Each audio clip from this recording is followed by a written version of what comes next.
Welcome back, my friend. Before tonight's story begins, take a quiet moment for yourself. Now, settle in, get comfortable, and let tonight's quiet journey begin.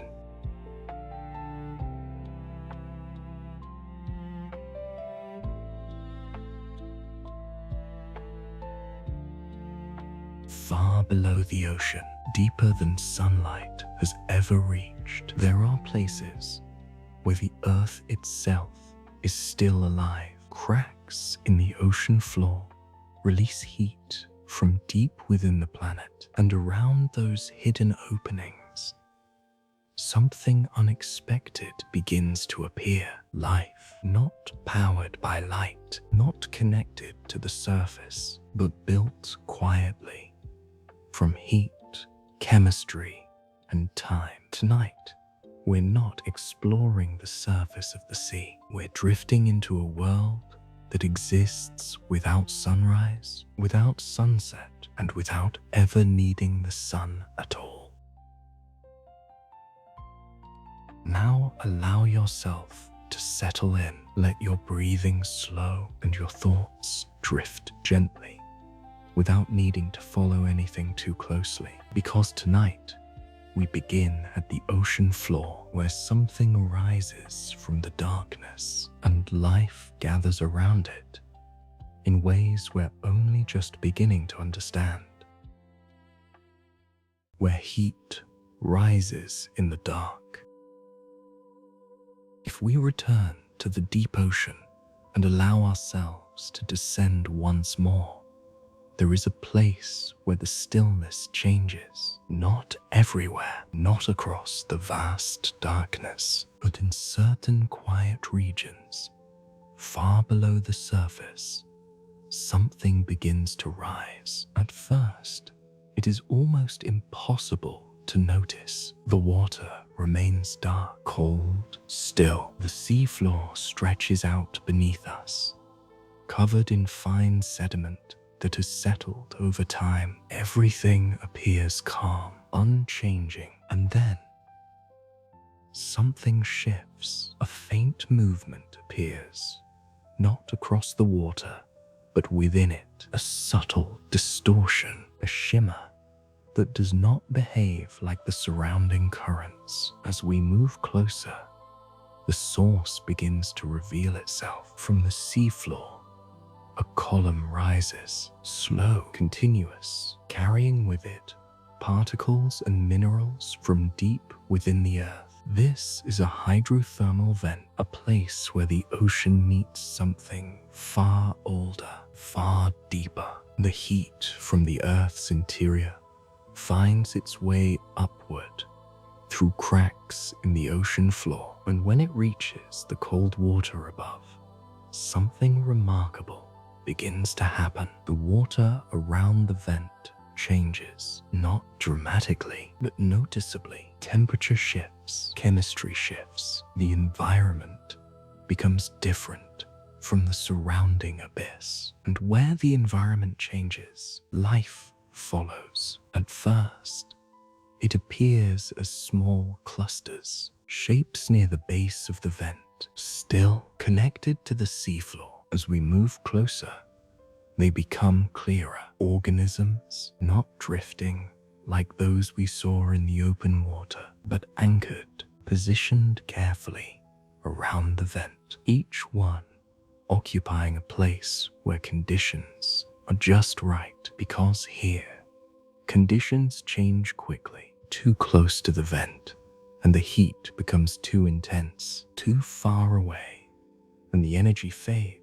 Life exists in a narrow band, a thin region where everything is balanced. If we remain here, watching quietly, something becomes clear. This is not an extension of the ocean we have seen before. It is a different system, one that does not depend on the surface, does not rely on sunlight, does not follow the same rules. Here, energy does not fall from above, it rises from below. The chemicals carried upward by the vent provide the foundation for life. Invisible processes begin at the smallest scale. Microorganisms, too small to see, use these chemicals as a source of energy, transforming them, converting them into something that can support other forms of life. This is the beginning of the system. Not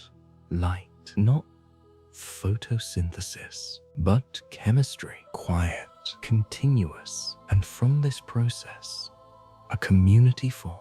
Larger organisms gather. Some extend upward from the seafloor. Others move slowly along its surface. All of them remain close to the source because this is where energy exists. If we drift just a little closer, the scene becomes more defined. The vent releases a steady flow. The surrounding water shimmers slightly as it mixes with the rising heat, and around it, life continues. Not rapidly, not chaotically, but steadily. Each organism exists in relation to the vent, positioned where it can survive, where it can take what it needs, and where it can remain. This is one of the most remarkable features of hydrothermal vent systems. They are isolated, small, surrounded by vast regions of quiet darkness, and yet,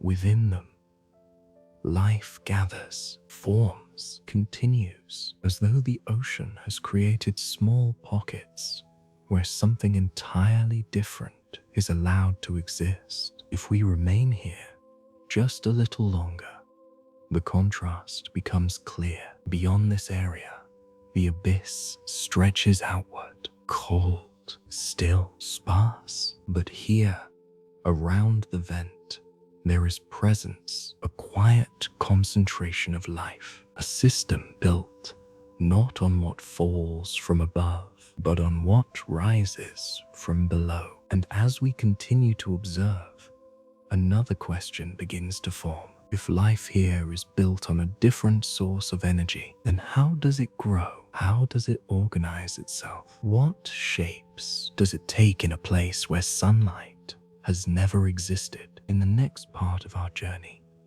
we begin to look more closely at the creatures that live here, the forms they take, the structures they build, and the quiet ways they exist around this hidden source of energy. Strange creatures of the vent fields.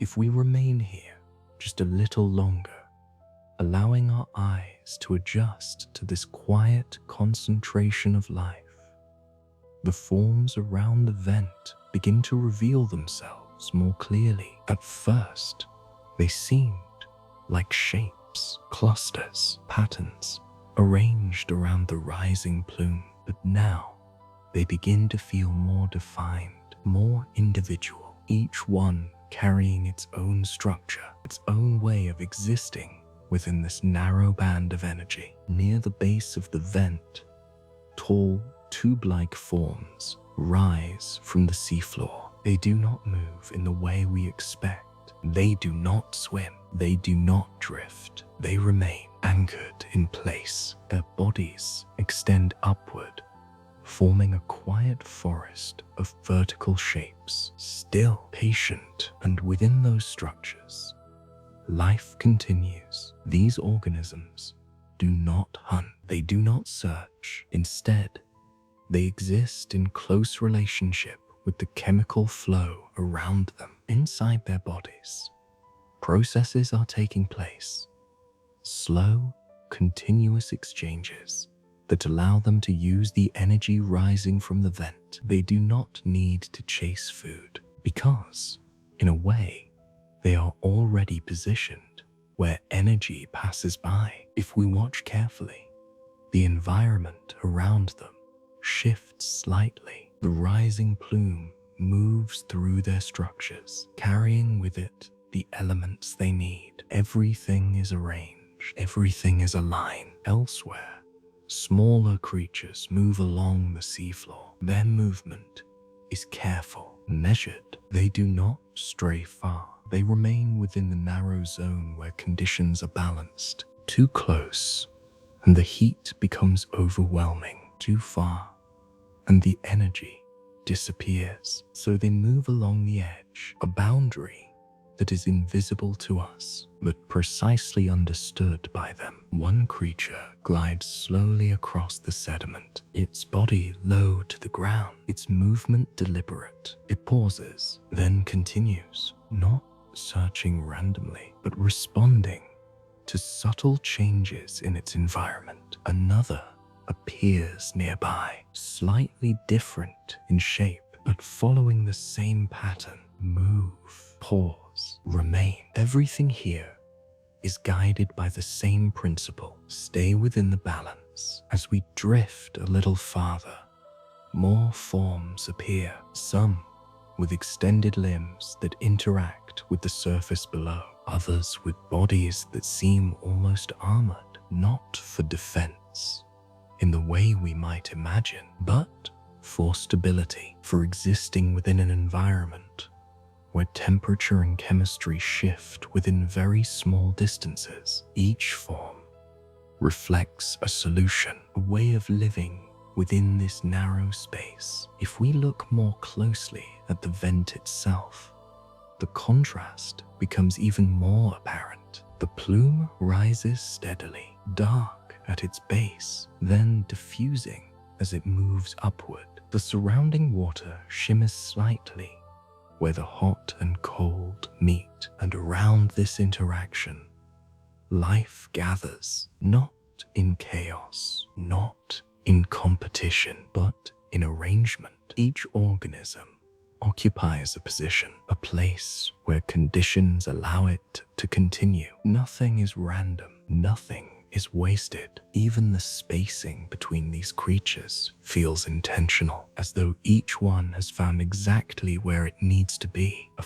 faint movement catches our attention. A small organism approaches the edge of the vent field. It pauses, as if sensing the change, then turns, moving back toward a more stable region. This boundary is not visible, but it is real. A line defined not by sight, but by conditions. Temperature, chemistry, energy, and everything here responds to it. If we remain still, allowing the scene to unfold without following any single movement, something else becomes clear. This is not a place of rapid interaction. It is not filled with constant activity. Even here, where life is more concentrated, the rhythm remains slow, measured. Everything happens at a pace that matches the environment. The rising plume continues. The organisms remain. Movement happens, then pauses. Light appears occasionally, then fades. Nothing rushes, nothing overwhelms, and yet there is a sense of presence, a quiet fullness that contrasts with the emptiness of the surrounding abyss. This is what makes hydrothermal vent systems so distinct. They are not just places where life exists. They are places where life gathers, where energy allows for structure, for community, for continuity, in a way that is different from the drifting life above. If we remain here just a little longer, the scene begins to feel less unfamiliar. The shapes that once seemed strange now feel consistent, logical, each one shaped by the same conditions, each one adapted to the same narrow range of possibility. And together, they form something that feels almost stable, a quiet system held in place by the steady rise of energy from below. As we observe, another thought begins to form. If these creatures are so closely tied to this environment, so dependent on this narrow band of conditions, what happens if those conditions change? If the vent slows, or shifts, or disappears? In the next part of our journey, we begin to explore that connection more deeply. the relationship between these organisms and the energy that sustains them, and the delicate balance that allows this system to continue. A system built on chemistry. If we remain here just a little longer, allowing the shapes and movements around the vent to settle into familiarity, something deeper begins to reveal itself, not in what we see, but in what sustains it. Everything here, every organism, every structure, every quiet movement, depends on something that is not immediately visible. Energy, but not the kind we are used to. In most parts of the ocean, energy begins with light. Sunlight reaches the surface, and life builds upward from there. But here, in this place, light has never arrived, and yet life exists. Not only exists, but organizes itself, gathers, continues. If we look closely at the base of the vent, where the plume begins its slow ascent, something is happening at a level too small to observe directly. Microscopic organisms live here, invisible to us, and yet they are the foundation of everything around them. They do not rely on light. Instead, they use the chemicals carried upward from the earth. These chemicals, released from deep within the planet, interact with the surrounding water, and within that interaction, energy becomes available, not in flashes, not in visible forms, but in quiet, continuous reactions. The microorganisms take part in these reactions. They transform the chemicals, convert them, build from them, and in doing so, they create the first layer of life in this environment. This process is slow, silent, but constant. It does not begin or end.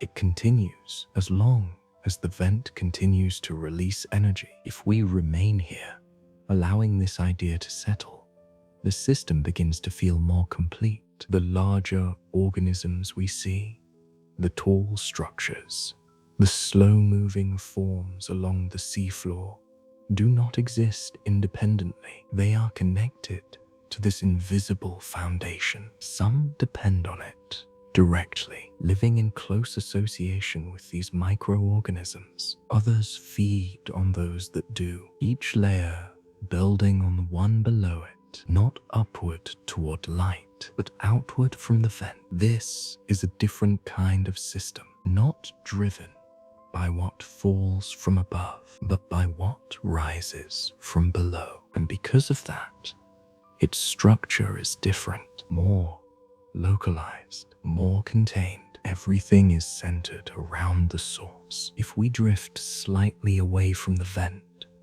even by a small distance, the change becomes noticeable. The density of life decreases. The structures become fewer. The movement less frequent. Energy fades quickly here. It does not spread far. It remains concentrated near its source. And so, life remains close as well. A faint movement near the base of the vent draws our attention. A small organism adjusts its position, not dramatically, just enough to remain within the optimal range. This adjustment is not random. It is a response to temperature, to chemical concentration, to the subtle changes in the environment. Everything here is responsive, even if the movements are slow, even if the changes are small. If we remain here long enough, another detail becomes clear. The system is stable, but not fixed. The vent continues to release energy, but not always in exactly the same way. The flow can shift. The intensity can change gradually over time. And when it does, the organisms respond. They adjust their positions, their behavior, their presence, not quickly, but consistently. The system adapts adapts. Just as life in the open ocean adapts to falling particles and shifting currents, life here adapts to the slow variations of the vent. If the energy increases slightly, life may expand outward. If it decreases, the system contracts, not in a dramatic way, but in a quiet rebalancing, always seeking that narrow band where survival is possible. This creates a dynamic that is both stable and flexible, constant yet responsive. If we pause here, allowing the scene to settle once more, the deeper structure of this place becomes easier to feel. At the center, the vent rising, continuous, carrying energy from below. Around it, the microorganisms, invisible, transforming that energy into something usable. Then, the larger organisms, anchored, positioned, living in relation to that transformation. And beyond that,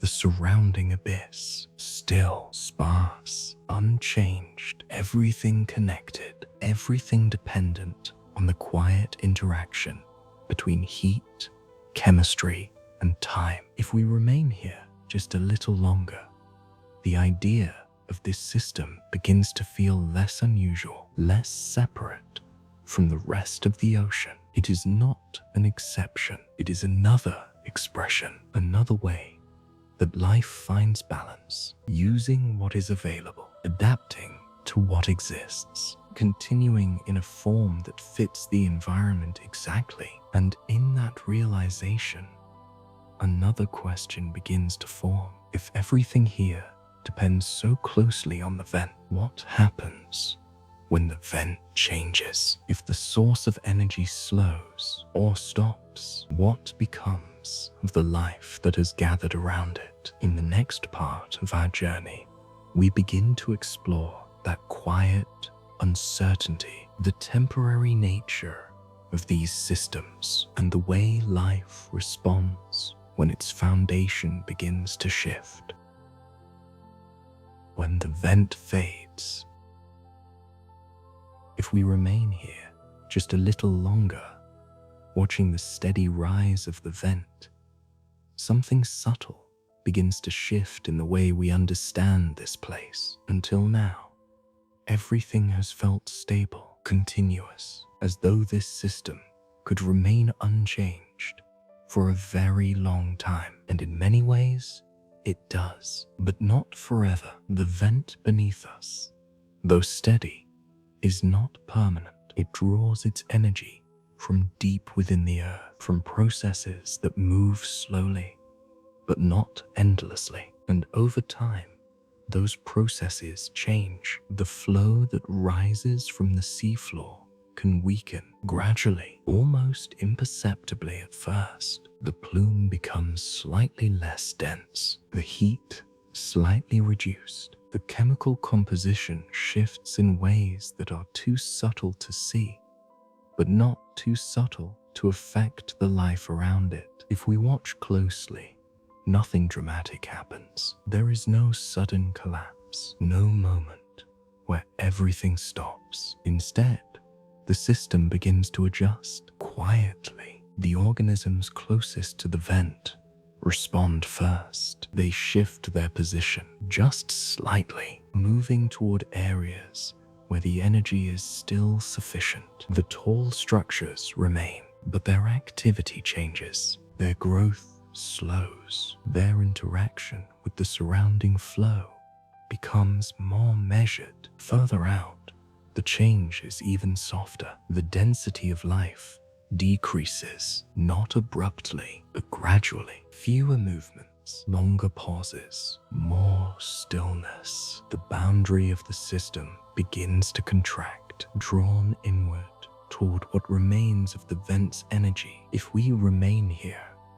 allowing the change to unfold at its natural pace, something becomes clear. Nothing here resists the change. Nothing attempts to hold the system in place. There is no urgency, no struggle, only response. Each organism adjusts in the only way it can. Some move closer, some remain where they are, continuing for as long as conditions allow, and some simply fade, not suddenly, but slowly, becoming part of the environment once again. The particles that once fell from above continue to arrive, and now they become more important as the energy from below decreases. The system begins to rely more on what drifts down, a quiet transition from one source of energy to another, not complete, not immediate, but present. If the vent continues to weaken, the system continues to simplify. Fewer organisms, less structure, more space between movements, until eventually what remains is not so different from the surrounding abyss, still, sparse, quiet, and yet, even in this transition, something remains consistent. The rhythm, the same slow pace, the same absence of urgency. Nothing here rushes to adapt, because nothing here has ever needed to rush. Time in this environment moves differently. Changes are absorbed, not resisted. If we remain here just a little longer, another thought begins to settle in. The vent, as it fades, does not end the system. It transforms it. What was once a place of concentrated life becomes something quieter, something more dispersed, and eventually something that blends back into the larger ocean. But elsewhere, far beyond this place, other vents continue, hidden, unseen, rising from the seafloor in the same quiet way, creating new systems, new communities, new concentrations of life. The ocean does not depend on a single source. It does not rely on one place. It continues through many, scattered, independent, each one existing for a time, then changing, then becoming something else. If we allow ourselves to drift just slightly upward now, the vent beneath us becomes less defined. The structures soften. The movement becomes harder to distinguish. The system, once clear, begins to blend into the surrounding darkness, not disappearing, but becoming part of something larger. And in that transition, the final understanding of this place begins to form. Nothing here was fixed. Nothing here was permanent. And yet, nothing here was lost. Everything that existed fully within its time, within its conditions, within its quiet balance. And when those conditions changed, life changed with them, softly, without resistance. As we move a little farther away, the vent fades completely into the darkness below, and once again, the deep ocean opens around us, wide, still, endless. But now, it feels different, because we know that within that vast quiet, there are places where life gathers, where energy rises, where something unexpected continues. And in the next part of our journey, we begin to move beyond a single vent to explore how these hidden systems are connected across the ocean floor and what they reveal about life in the deepest parts of our world. Networks of hidden vents. If we continue drifting gently through the deep ocean, leaving the quiet fading vent behind us, something begins to change again. Not in the light, not in the temperature, but in the idea of isolation. Until now, the vent we observed felt singular, a small, contained system surrounded by vast darkness, separated from everything else. But the ocean, as it often does, holds more than what is immediately visible. The vent was not alone. It was one of many, scattered across the seafloor, hidden, distant, and yet connected. If we move slowly across the abyss, there are long stretches where nothing appears to change. The seafloor remains still. Sediment lies undisturbed. Only the occasional movement of a distant organism breaks the quiet. And then, almost without warning, the environment shifts again. Another faint shimmer, another subtle distortion in the water, another place where heat rises from below, another vent, not identical to the first, but similar in its presence, its function, its quiet release of energy into the surrounding ocean. And around it, once again, life gathers, not because it was placed there, but because it arrived over time, gradually, from elsewhere. If we remain here for a moment, observing this second vent, a new question begins to form. How did life reach this place? How did organisms find this narrow band of energy in such a vast and empty environment? The answer is not sudden, not direct. It is part of the same slow processes we have been observing. Movement, drift, time between vents. There are long distances, sometimes hundreds of kilometers, regions where energy from below is absent, where life becomes sparse again. But even in those regions, movement continues. Small organisms drift, carried by deep currents that move slowly across the ocean floor. Larval forms, early stages of life, travel without direction, without awareness of where they are going, only carried gently through the darkness. If one of these drifting forms happens to encounter a new vent, a place where energy rises, a place where conditions allow for survival, it remains, it settles, and over time, it becomes part of the system. If we step back, allowing this pattern to unfold in our awareness, something begins to take shape.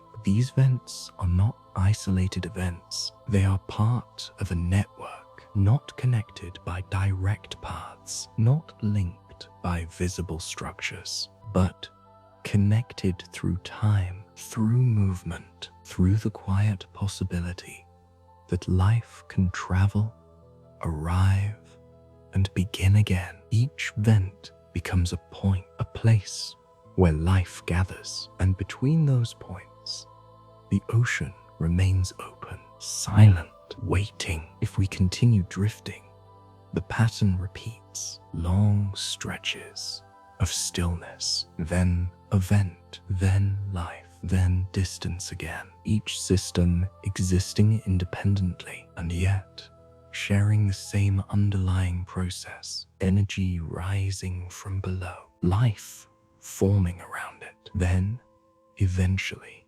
changing, fading, and beginning again somewhere else. If we remain here, something else becomes clear. The ocean floor is not a continuous landscape of activity. It is a scattered one, punctuated by these hidden systems, each one temporary, each one part of something larger. If one vent fades, another may form elsewhere. If one system disappears, another continues. The network persists not in fixed locations, but in ongoing processes. This creates a kind of continuity that does not depend on permanence. Life does not need a single place to remain forever. It only needs the possibility that somewhere conditions will exist again, and when they do,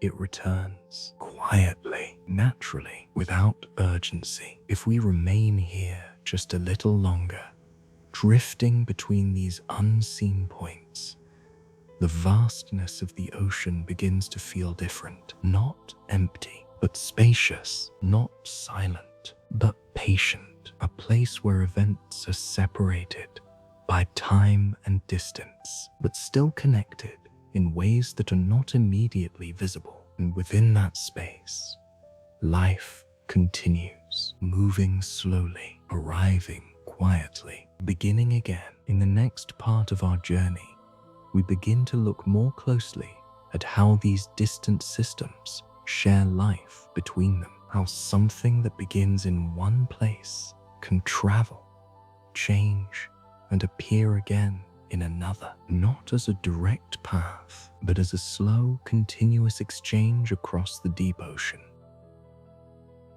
Life that travels in the dark. If we remain here a little longer, drifting slowly through the vast space between vents, something begins to take shape in a quieter way, not as something we can see clearly, but as something we can begin to feel. Life here does not stay in one place. It cannot. The vents that support it are temporary. They form, they change, they fade, and because of that, life must move, not quickly, not directly, but gradually across distances that feel almost impossible to cross. If we look around now, the ocean appears empty again. The seafloor stretches outward in every direction, still unbroken. There are no visible paths, no trails connecting one vent to another, nothing that suggests movement or travel. And yet, movement continues. Somewhere within this vast darkness, tiny forms drift, too small to see, too light to settle quickly. These are the earliest stages of life for many of the organisms we observed before. Larval forms, unfinished, not yet anchored, not yet shaped by a single place. They do not choose where to go. They do not navigate. They do not search. They drift, carried by currents so slow they are almost impossible to notice. If we imagine following one of these tiny forms, its journey would not feel like movement. There is no sense of direction, no clear beginning, no visible destination, only a gentle, continuous drifting through darkness, through stillness, through time.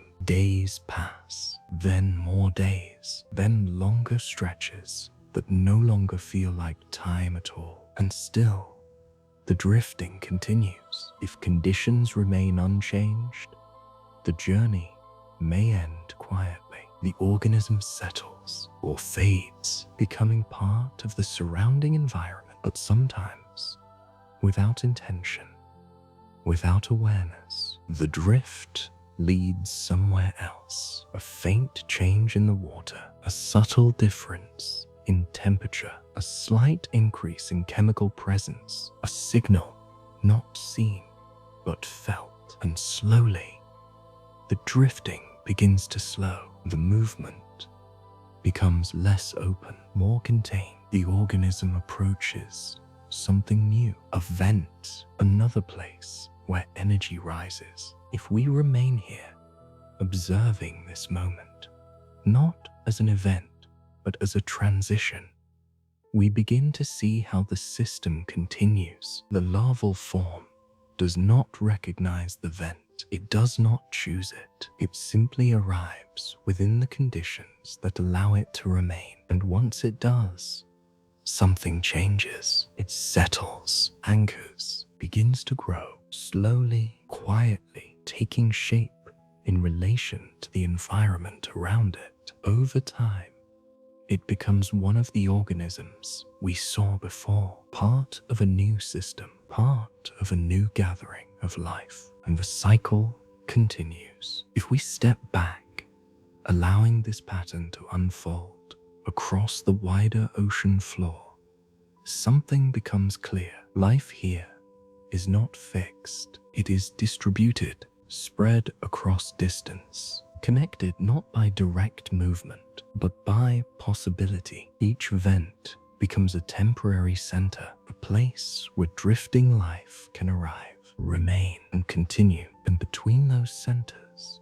the ocean remains open, allowing movement, allowing time, allowing change. If we remain here just a little longer, another detail begins to settle in. This movement is not constant in the way we often imagine. It is not filled with activity. It is not crowded. Most of the time, nothing arrives. The ocean remains still, empty, unchanged. And then, occasionally, something does. A single arrival, a quiet beginning, and over time, that is enough. This is how life continues here. Not through rapid expansion, not through continuous growth, but through rare moments of connection spread across long distances, separated by long periods of stillness. If we allow ourselves to follow this rhythm,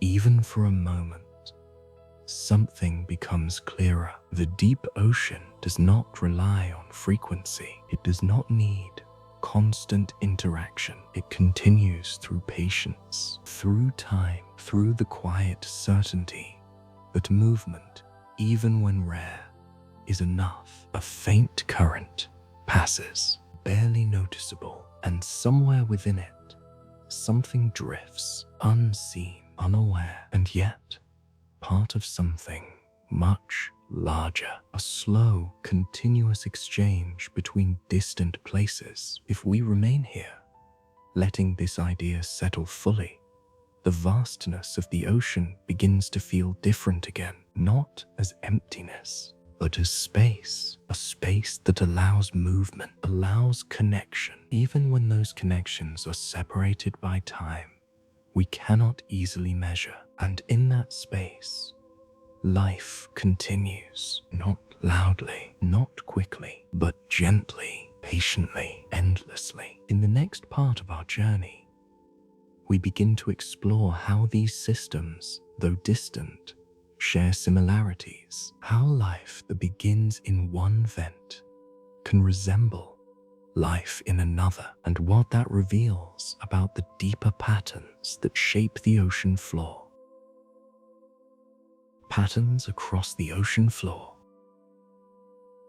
If we remain here a little longer, allowing the slow movement between vents to settle into a quiet rhythm, something begins to take shape beyond any single place. Not in one vent, not in one system, but across many. At first, each vent felt separate, isolated, a small gathering of life, surrounded by vast darkness. But now, as we move gently between them, a pattern begins to emerge, subtle, quiet, repeated across distances we cannot easily measure. If we pause and allow our attention to soften, the differences between these places begin to fade slightly. Each vent has its own shape, its own structure, its own balance of heat and chemistry, and yet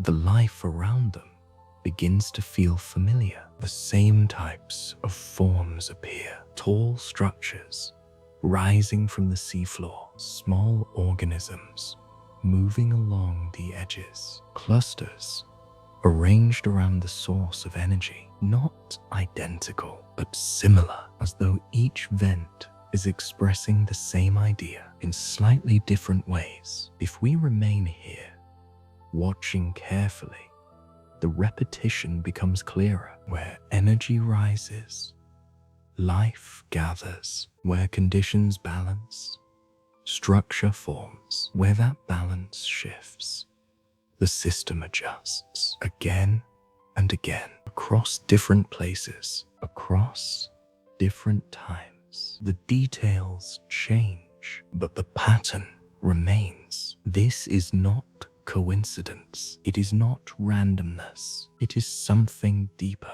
a response, a quiet alignment between what is possible and what exists. If we drift from one vent to another, the transition feels long, empty, still. But when we arrive, the familiarity returns, not as something we recognize immediately, but as something that feels consistent, expected, a quiet sense that this place follows the same underlying rhythm as the last. If we allow that feeling to settle, something begins to shift in how we understand these systems. They are not separate events. They are expressions of the same process, repeated, not in perfect symmetry, but in quiet consistency. Each vent becomes a variation, a different arrangement of the same elements: heat, chemistry, time, and life responding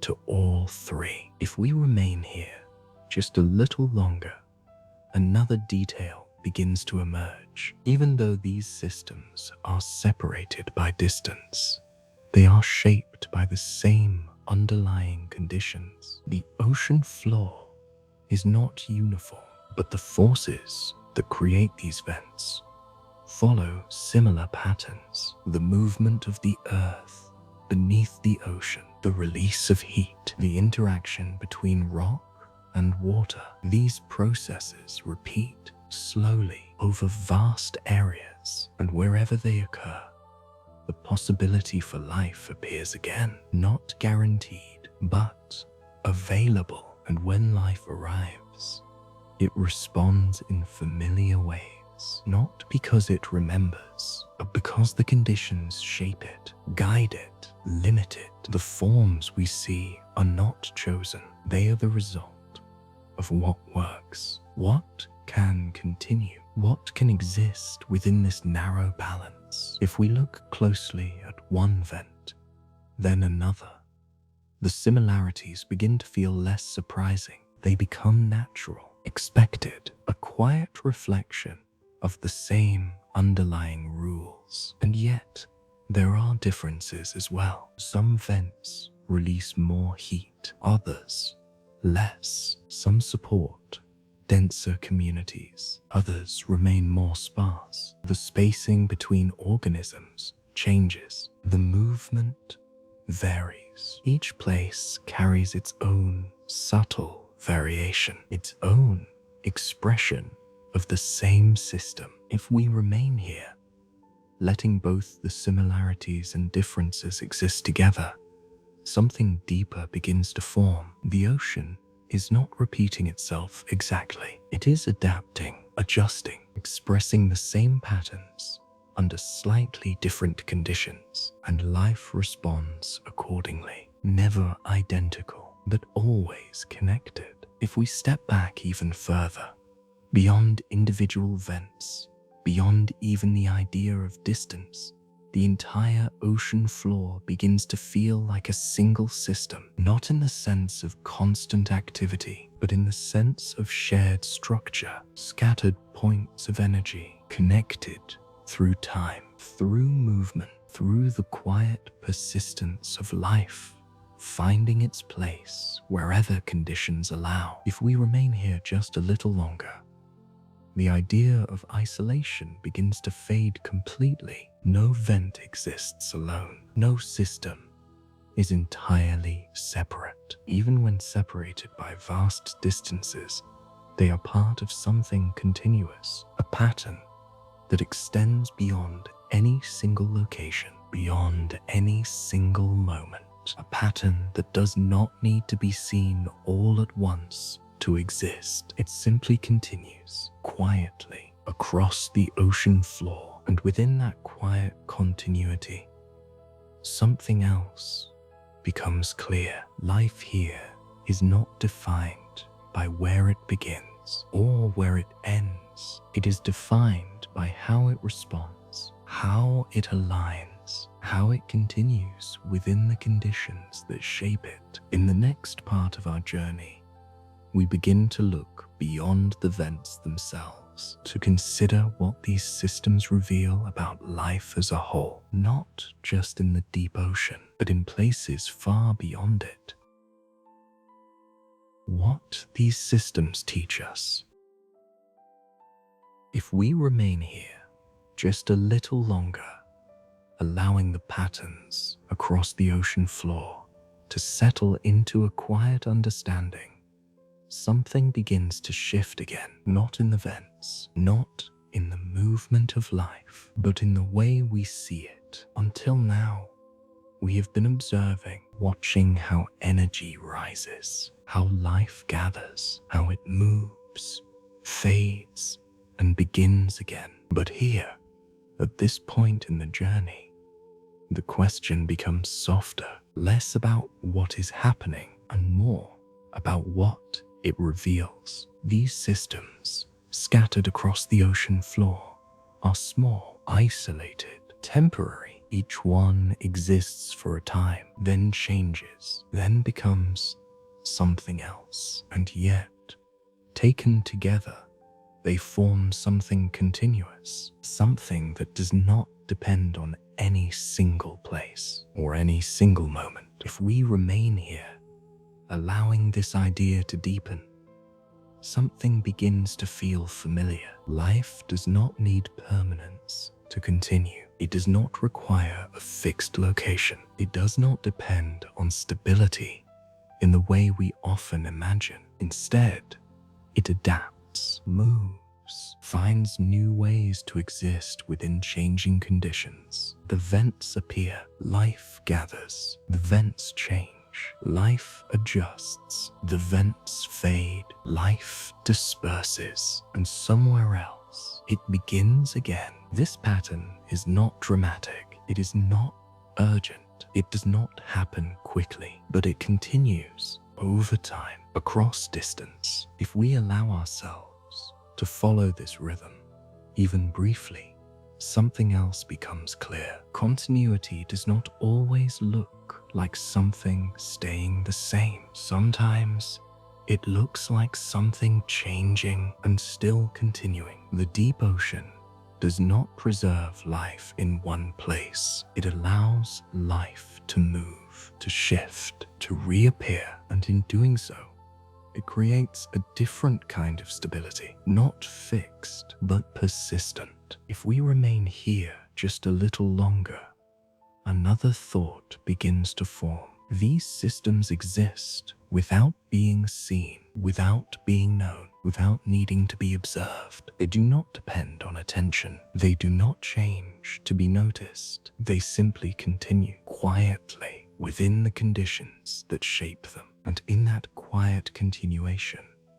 there is something else, a kind of balance, not perfect, not permanent, but sufficient. Everything that exists here is aligned with what is available. Nothing exceeds it. Nothing falls far outside it. Life fits the environment exactly. If we pause here, allowing that idea to settle, it begins to feel less distant, less separate from what we know. The deep ocean may be far removed from our everyday experience, but the patterns it follows are not entirely unfamiliar. Change, adaptation, continuation. These are not unique to the ocean floor. They are part of something broader, something that appears wherever conditions allow life to exist. If we remain here, letting the movement of thought slow once more, the need to fully understand this fades. We do not need to define it. We do not need to explain it completely. It is enough to notice, to observe, to allow the pattern to exist without holding on to it. The vents continue somewhere beyond what we can see. Life gathers, adjusts, moves, begins again, and the ocean holds all of it without interruption, without urgency, without need for recognition. If we allow ourselves to drift just slightly away now, the idea of individual vents begins to soften. They become part of a larger sense of continuity, a system that does not depend on any single point, but exists through many, scattered, connected through time. If we remain here just a little longer, the final understanding of this part of the journey begins to settle. The deep ocean does not offer certainty. It does not promise permanence, but it shows something else. That life does not need either of those things to continue. It only needs possibility. And where that possibility exists, even in the smallest, most hidden places, life finds a way to remain quietly, patiently, endlessly. The first life without sunlight. If we remain here for a moment longer, somewhere between the quiet fence and the vast surrounding darkness, a different kind of question begins to form, not about where life exists, but about how it begins. Until now, much of what we understand about life follows a familiar pattern. Light reaches the surface, energy flows downward, life builds from that source. Even in the ocean, far from land, that pattern remains. The surface gathers light, and from that light, everything else follows. But here, in the deep ocean, that pattern disappears. There is no sunlight, no dawn, no gradual fading into night, only darkness, complete, unchanging. And yet, life exists, not only exists, but forms systems, communities, structures that continue over time. If we remain here,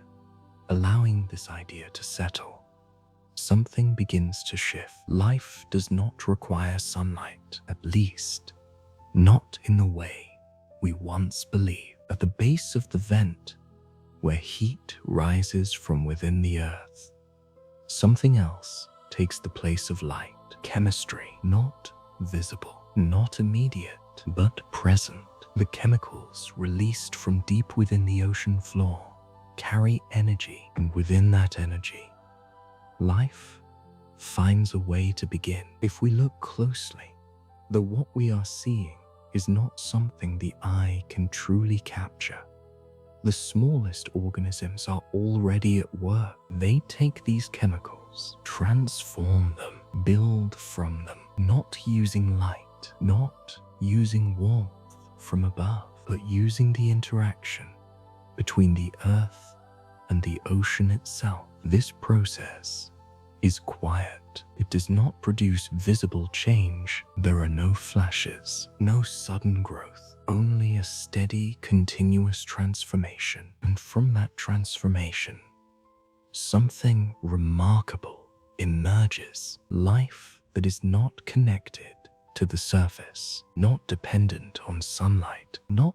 part of the cycle we are used to. It exists entirely within the deep. If we remain here just a little longer, the significance of this begins to deepen. This is not simply another variation of life. It is a different beginning, a different foundation, a reminder that life does not follow a single path. It follows possibility. Where energy exists, life finds a way to use it. If we drift slightly closer to the vent, the system becomes clearer again. The microorganisms remain unseen, but their presence is everywhere. They form the base, the first layer. Everything else builds from them. The larger organisms that surround the vent depend on this process. Some host these microorganisms within their own structures, living in close association, sharing in the energy they produce. Others feed on those that do. Each level connected, each one part of a system that begins not with light, but with chemistry. If we pause here, allowing this structure to settle into place, something begins to feel different. This system is not reaching upward. It is not moving towards something above. It is complete where it is. Everything it needs is already present. Below, within, around. There is no need for sunlight to arrive. No need for external change. The system continues on its own, quietly. If we remain here, the idea of beginning begins to soften. Life here does not feel like it started at a specific moment. It feels continuous, as though it has been part of this environment for as long as the conditions have allowed it. If the vent exists, life can exist. If the energy rises, life can form. If the conditions remain, life continues. And when those conditions change, life changes with them. But the possibility remains always. If we allow ourselves to drift just a little farther, another thought begins to form. If life can exist without sunlight here, in one of the most extreme environments on Earth, then the idea of where life can exist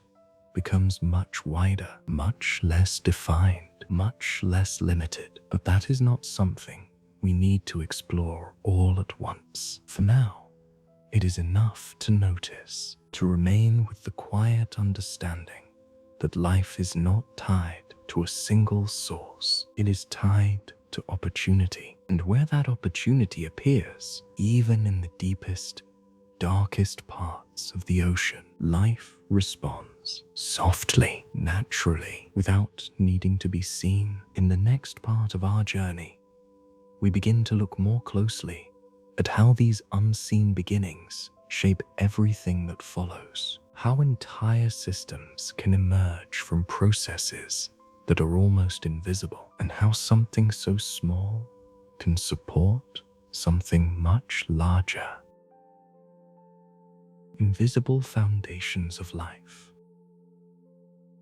If we remain here a little longer, allowing the idea of life without sunlight to settle gently into place, something even quieter begins to emerge. Not something we can see, not something we can follow, but something that supports everything around it. The foundation, invisible, constant. If we look again toward the base of the vent, nothing appears to change. The plume rises. The surrounding organisms remain. Movement continues slowly, as it has before. And yet, beneath all of this, something else is happening. Something that cannot be observed directly, but is always present. The smallest forms of life, too small to see, continue their quiet work. They take the chemicals released from the vent, substances carried upward from deep within the earth, and they transform them, not suddenly, not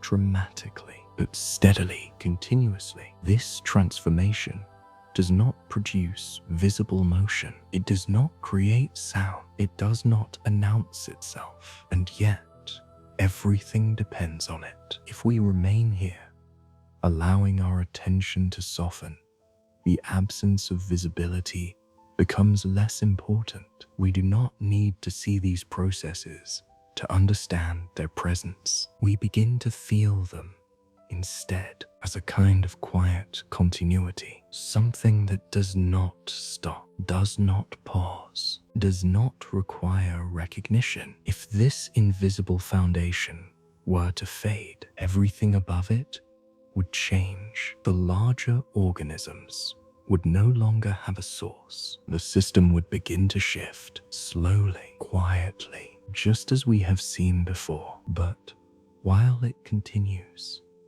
everything remains in balance. Each organism, visible or not, becomes part of a layered structure. At the base, the smallest life, transforming energy. Above that, those that depend on it directly, and above them, others that depend in more indirect ways. A system built not from what we can easily observe, but from what we cannot. If we remain here just a little longer, another realization begins to form. Visibility is not a requirement for importance. The most essential processes often happen without being seen. without being noticed, and yet they sustain everything. The ocean does not highlight these processes. It does not make them clear. It allows them to remain quiet, hidden within the larger system. And because of that,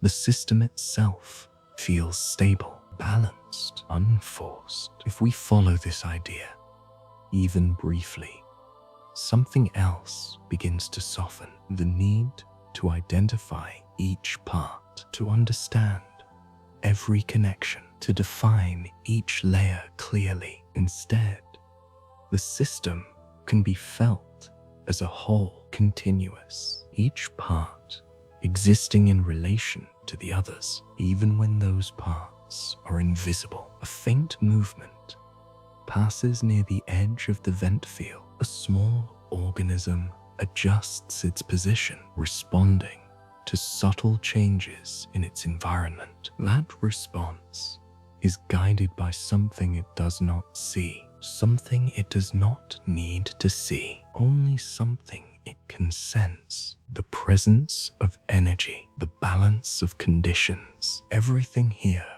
responds to what is present, not to what is visible. If we remain here, allowing this pattern to settle more deeply, the idea of foundation becomes clearer. It is not always something solid, not always something we can point to. Sometimes it is a process, a quiet interaction, something ongoing, something continuous. If we allow ourselves to follow that idea just a little further, the ocean begins to feel even more complete, not just as a place where life exists, but as a place where unseen processes support everything that appears. The drifting lights, the slow movement of creatures, the structures around the vent, all of it resting on something that does not draw attention to itself. If we remain here just a little longer, the sense of effort begins to fade again. There is no need to understand every detail, no need to follow each interaction. It is enough to know that something continues quietly beneath everything we can observe. And in that quiet continuation, the system remains stable, balanced, endless in its slow unfolding. In the next part of our journey, we begin to move outward again to see how something so small, so invisible, can support entire communities of life, and how those communities take shape around a foundation that cannot be seen. From micro to community.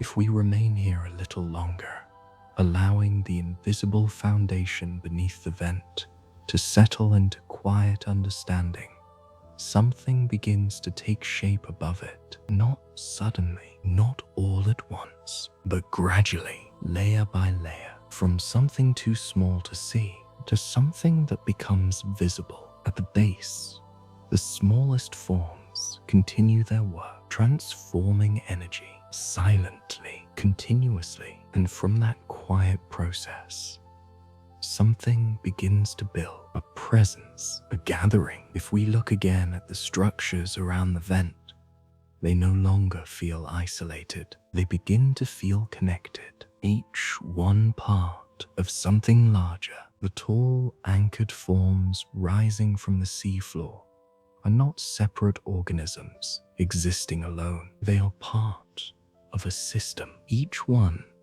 positioned where the invisible processes below can support them, each one aligned with the flow of energy rising from the vent. If we remain here, watching carefully, the arrangement begins to feel intentional, not in a conscious sense, but in a natural one. Each organism exists where it can continue, no closer, no farther, everything placed within a narrow range where survival is possible. If we drift slightly outward, the spacing between these forms becomes more noticeable. They are not crowded, not overlapping. Each one has its place, a position that allows it to exist without interfering with the others. This spacing is not random. It is part of the balance, a quiet distribution of life across the available energy. Closer to the vent, the structures are denser, more tightly arranged. Further away, they become more sparse. The pattern spreads outward, fading gradually into the surrounding abyss. If we remain here, allowing the full scene to settle into view, something begins to feel different. This is no longer just a collection of organisms. It is a community, not in the way we often imagine communities. There is no interaction we can easily recognize, no visible exchange, but there is connection. Each part depends on the others, directly or indirectly. The smallest life supports the larger shapes the environment around it. Everything contributes to the stability of the whole. If one part shifts, others respond quietly, without disruption. A small organism moves between the anchored structures, its path slow, measured. It does not disturb the system. It moves within it, part of it. Another remains still, partially embedded in the seafloor, present, unmoving, and yet still part of the same structure. If we allow ourselves to step back just slightly, the entire vent field begins to feel like a single entity, not because it moves together, but because it exists together. Each part aligned with the same source, each part responding to the same conditions. If we remain here just a little longer, another detail becomes clear. This community does not grow endlessly. It does not expand without limit. It remains contained, defined by the reach of the vent. Beyond that reach,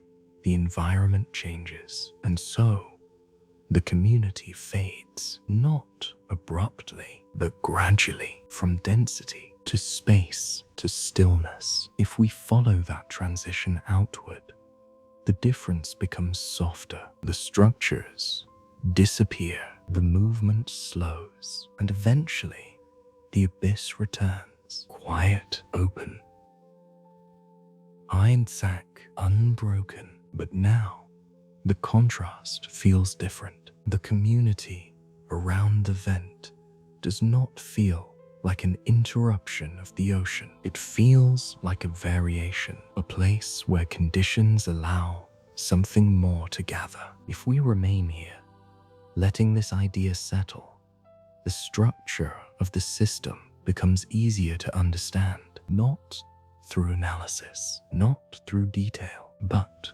through pattern. A foundation below, a gathering above, a boundary defined by energy, and a gradual return to stillness beyond it. Everything connected, everything balanced, everything continuing within the limits of what is possible. If we remain here just a little longer, the final understanding of this part begins to form. Even the most complex systems can begin with something almost invisible, something quiet, something easily overlooked, and from that, something larger can emerge, not suddenly, but slowly, naturally. In the next part of our journey, we begin to move beyond the structure itself to consider what this kind of life, built without light, sustained by unseen processes, reveals about the possibilities of life beyond this ocean,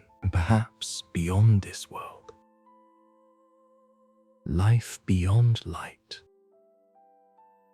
If we remain here just a little longer, allowing the quiet community around the vent to settle into a gentle understanding, something begins to widen, not in the ocean, but in the way we think about it. Until now, everything we have seen has belonged to this place, this planet, this deep, hidden part of the sea. But the pattern we are observing is not limited to where we are. It is something more general, more open. If life can exist here in complete darkness, without sunlight, sustained only by the slow interaction between heat and chemistry, then the idea of where life can exist begins to change. It becomes less fixed, less narrow. If we remain here, letting that thought unfold slowly, there is no need to rush toward conclusions. We do not need to imagine distant worlds all at once. It is enough to notice what is already present. Life does not depend on light alone. It depends on energy, and where energy exists, in whatever form, life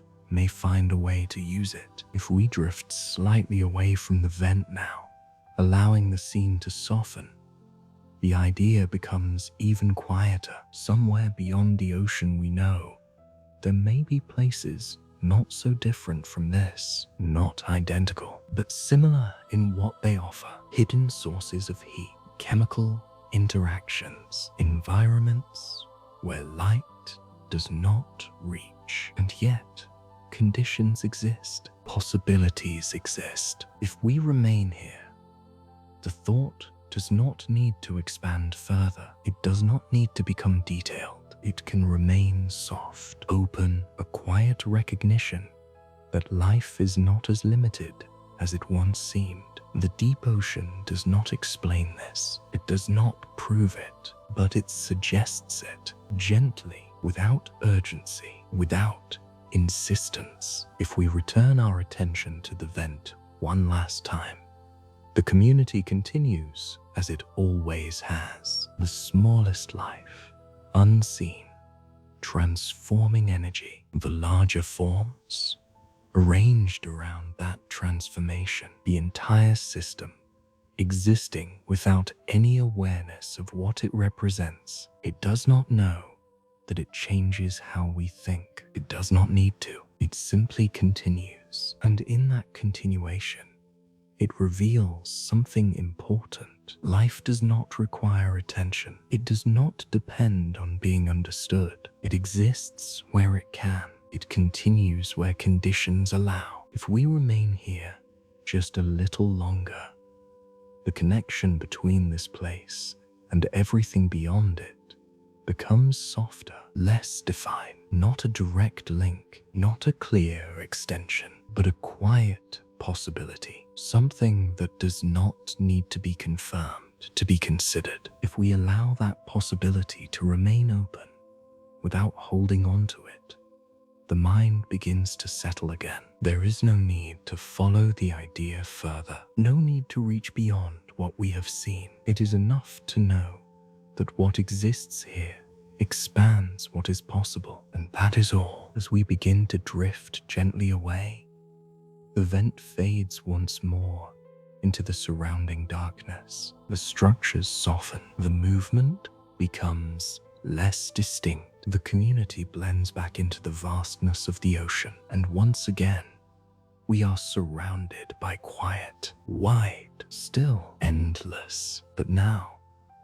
that quiet carries something new, not something we need to think about, not something we need to hold, just a subtle shift in understanding, a sense that life, in its quiet persistence, may exist in more places than we once imagined, and that even in the deepest darkness, something can continue softly, patiently, without light. Life at the edge of extremes. If we remain here a little longer, somewhere between the quiet vent systems and the vast darkness beyond them, something begins to shift once more, not in what we see, but in how we understand what we have seen. Until now, everything has felt balanced, quiet, measured, life existing within a narrow range of conditions. But here, in these deep regions, That balance exists alongside something else. Extremes, conditions that at first might seem impossible for life to endure. If we drift slowly back toward a vent field, the contrast becomes clearer. The surrounding water remains cold, near freezing, still, and yet, just a small distance away, the vent releases water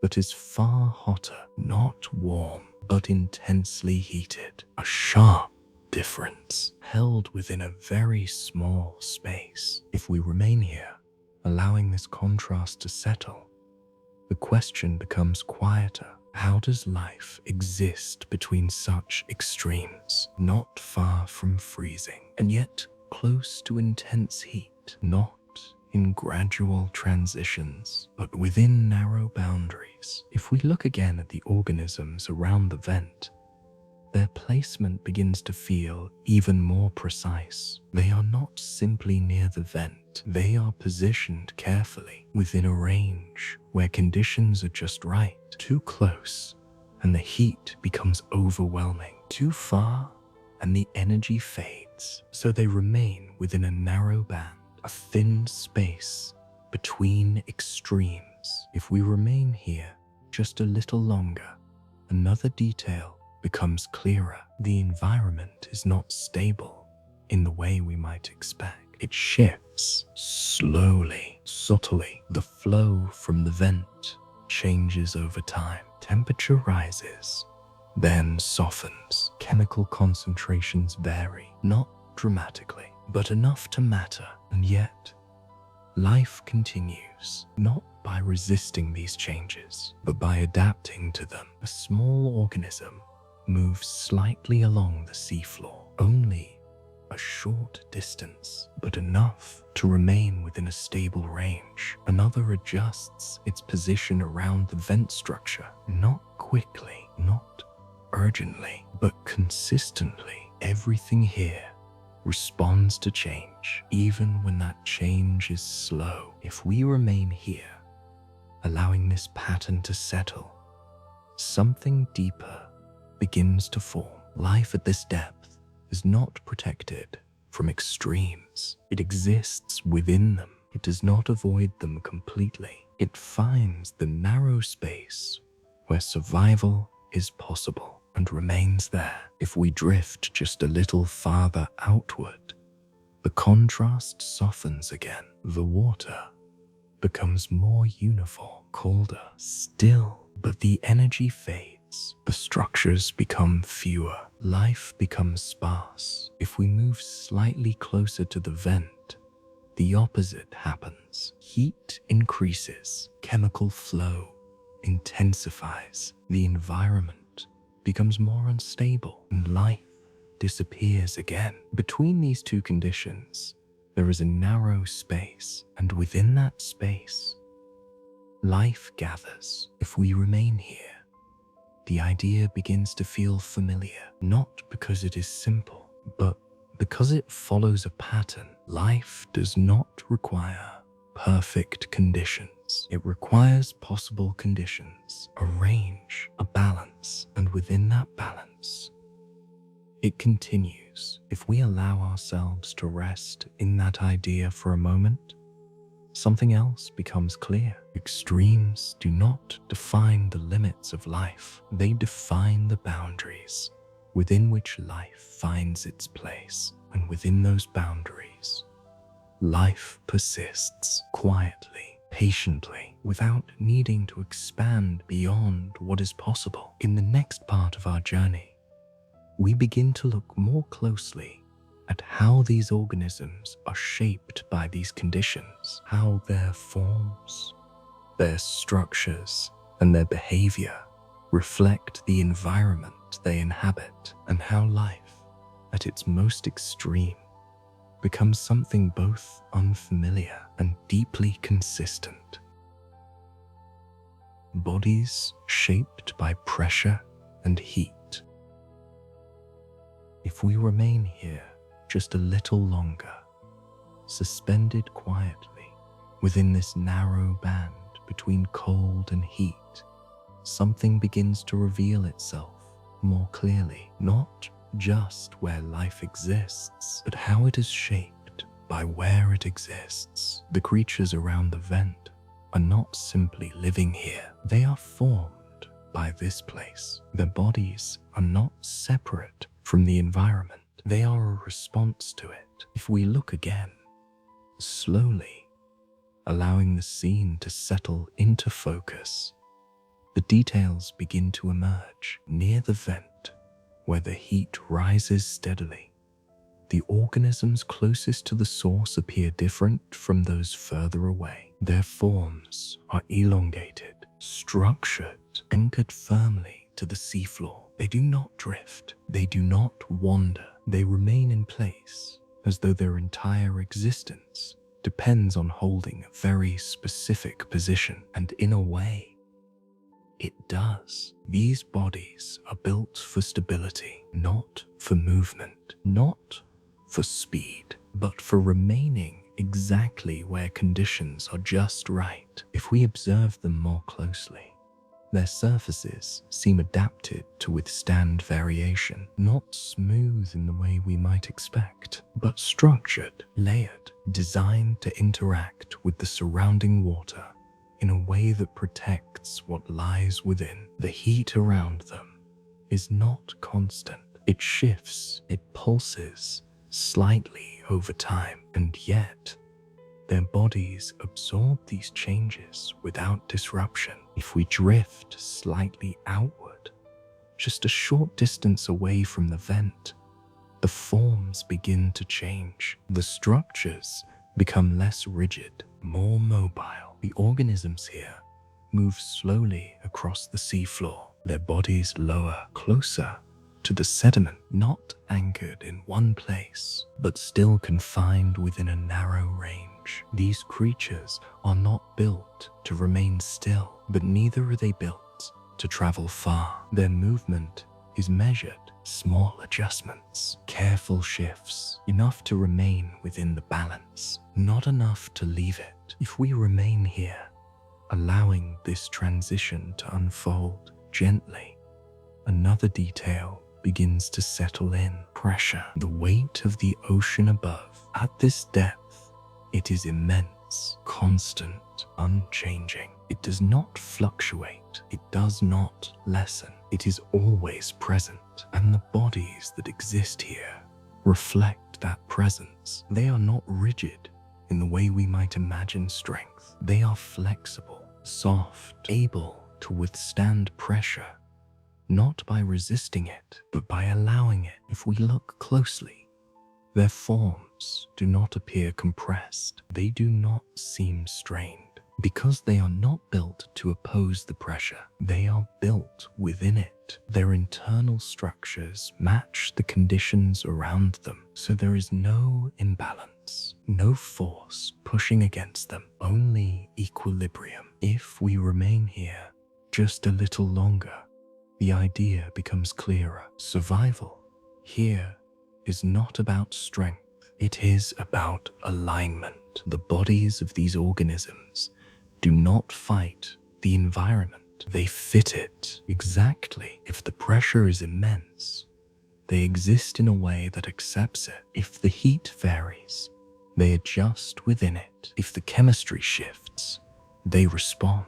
Everything about their form reflects this relationship. If we drift slightly closer to the vent again, the contrast sharpens, the water shimmers, the heat becomes more noticeable. And yet, within this narrow zone, certain organisms remain, their bodies positioned just far enough from the most intense flow, their structures oriented in a way that allows the surrounding water to pass over them, not randomly, but in a pattern, a quiet alignment with the movement of energy. If we observe long enough, we begin to see that even their shape reflects the flow, extended forms that rise into the current, surfaces that interact with what passes by. Everything designed not to resist the environment, but to use it. If we move outward once more,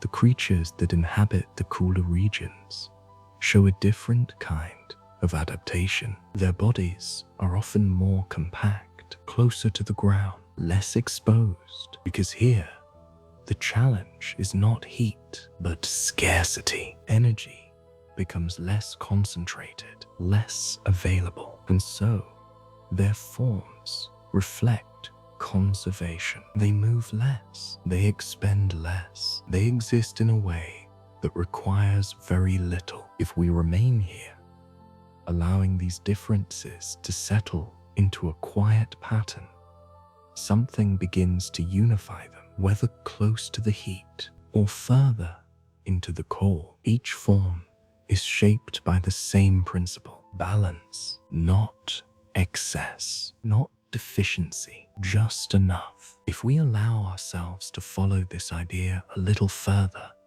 something deeper begins to emerge. These bodies are not simply adapted over time. They are expressions of what is possible within these conditions. If the environment were different, their forms would be different. But here, in this narrow space between extremes, this is what life becomes, not by choice, not by design in the way we might imagine, but by alignment, by the quiet process of continuing in a way that works. If we remain here just a little longer, the sense of unfamiliarity begins to fade. These forms no longer feel strange. They feel necessary. Each shape, each movement, each stillness, all part of a system that holds together because everything fits. Nothing exceeds the environment. Nothing falls short of it. Everything exists within it. If we allow that idea to settle fully, the final understanding of this part begins to take shape. Life at its most extreme does not become chaotic. It becomes precise, refined, reduced to what is essential. And in that reduction, something remarkable appears, a kind of quiet perfection, not in appearance, not in form as we might define it, but in function. Everything here works, everything continues, everything fits within the narrow space where life is possible, and in that space, life remains softly, steadily, without resistance. Survival without waste. If we remain here just a little longer, allowing the forms around the vent to settle into quiet clarity, something else begins to emerge, not in their shape, not in their movement, but in what they do not do.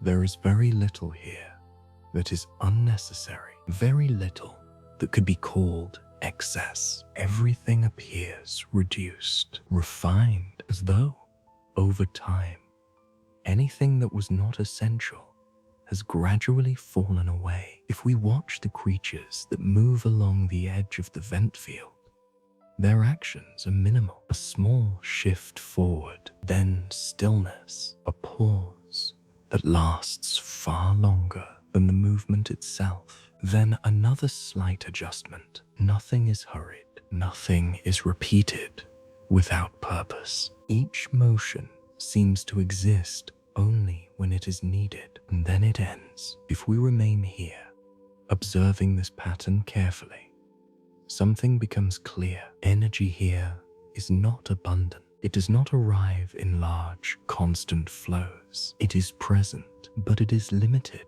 and because of that, everything must be used carefully. Nothing can be wasted. A creature pauses beside a faintly shifting patch of sediment. It does not move immediately. It does not react quickly. Instead, it remains still, as though waiting, not for something to happen, but for the right moment. Then, slowly, it moves. A small interaction, brief, measured, and then stillness again. If we follow this rhythm, even for a moment, it begins to feel natural. Movement is not continuous. It is selective. Only what is needed. Only when it is needed. If we remain here just a little longer, another detail begins to settle in. Even the structures that remain fixed in place, those anchored near the vent, reflect this same principle. They do not extend beyond what the environment can support. They do not grow endlessly. They reach a form, a size, a presence that fits within the available energy, and then they remain. If conditions change, they adjust, but they do not exceed the limits of what is possible. If we drift slightly outward, where energy becomes less concentrated, this pattern becomes even more visible. The organisms here are fewer, more spaced, their movements even slower, their presence more subtle. They do not attempt to gather more than the environment offers. They exist within it. Exactly. If we remain here, allowing this to settle more deeply, something begins to shift in how we understand survival. It is not about taking as much as possible. It is not about expanding beyond limits. Here, survival is about balance, a careful alignment between what is available and what is used. If that balance is maintained, life continues. If it is exceeded, the system cannot hold, and so everything remains within that narrow range, a quiet discipline, not chosen, but shaped over time. If we watch long enough, another pattern begins to emerge. Even interaction between organisms is minimal. There is no visible competition in the way we might expect. No sudden movements, no rapid responses. Everything happens slowly, as though each organism is aware in its own way of the limits of the environment. Nothing takes more than it can use. Nothing expends more than it must. If we remain here just a little longer, the environment itself begins to feel like it enforces this rhythm. The slow movement of energy, the gradual shifts in temperature, the limited availability of resources, all of it guiding life toward efficiency, toward precision, toward a kind of existence where nothing unnecessary can remain. If we allow ourselves to follow this idea a little further, something deeper begins to form. Waste is not simply avoided here, it is removed over time, gradually, until only what is essential remains. Forms become simpler, movements become smaller, behaviors become quieter, everything shaped by the same quiet pressure, not the physical pressure of the ocean alone, but the pressure of limitation. If we remain here, letting this settle fully, the system begins to feel almost complete in its simplicity. Nothing extra, nothing missing, everything present in the exact amount required. If we observe a single organism for a longer moment, its existence begins to feel different from what we might expect. It does not appear to be striving. It does not appear to be seeking more. It exists, continues, responds when necessary, and remains still when it is not. If we allow that pattern to extend across the entire vent field, the system becomes clearer, a network of life that does not expand beyond its limits, does not consume beyond its needs, does not move without purpose. Everything aligned, everything balanced, everything sustained by careful use of what is available. If we remain here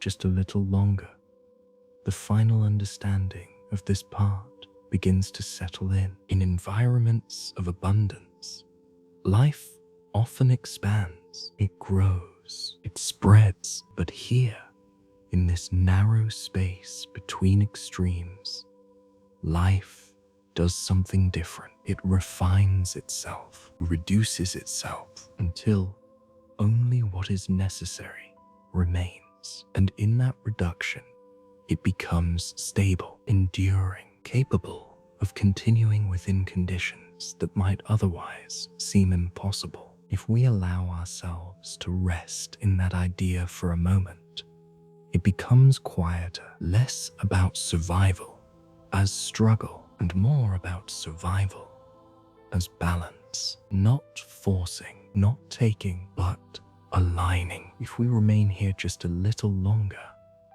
everything around us continues. The slow movement, the quiet presence, the careful use of energy. Nothing changes because nothing needs to. Everything is already within the limits that allow it to remain, and within those limits, life continues, softly, precisely, without waste. The quiet strength of life. If we remain here just a little longer, allowing everything we have seen to settle into stillness, something begins to feel different, not in the environment, not in the slow movement of life around the vent, but in the way it all holds together. Until now, we have seen extremes, heat rising from the earth, cold pressing in from all directions, pressure that never lifts, energy that remains limited, and within all of that, life continues, not loudly, not dramatically, but steadily. If we look again, slowly, without focusing on any single form, the entire vent field begins to feel like a single presence, not because it moves together, but because it endures together. Each organism